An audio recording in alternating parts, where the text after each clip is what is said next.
So there is no like, I'm going to go one place and I'm going to be there forever. But we're not taught entrepreneurialism.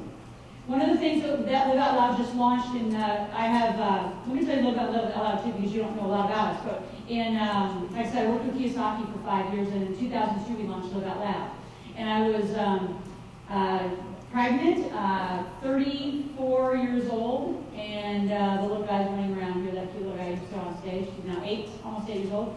And he was a single mom for 6.5 years. And I was always looking for smart investing partners. See, when I studied wealthy people, I didn't just study, we're heading towards commitment, I didn't just study their success behaviors. I think a lot of people study success behaviors. That's interesting, somewhat helpful. But what I found more helpful is what does their portfolio have in it?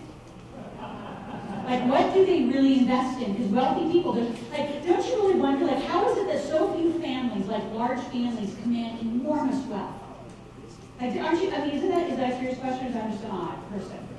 Like, I think that's a curious question. Like, what is it that they do? Like, we're all sort of the same kind of group. I mean, right, we're all humans. Why has such a small group got it all figured out? And I studied since I was in my late teens.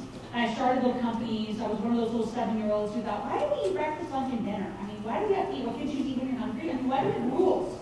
Like, I've always been one of those little curious little folks, right? Growing up in Nebraska, where we only had 24 kids in your class, nobody frankly cared that I did like that. So I was sort of this little odd duck, and I grew up in this big German family where all the adults were at one table and all the little kids were relegated to the little table to have dinner, and we'd have family reunions like that. So I was 7, I went to that big table, and I went back.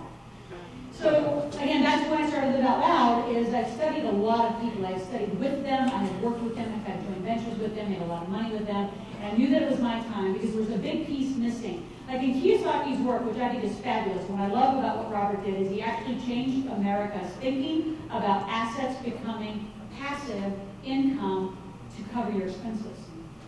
So you can become a millionaire, but how many of you have no assets? Like you're starting from a zero base of assets. Okay, so then what do?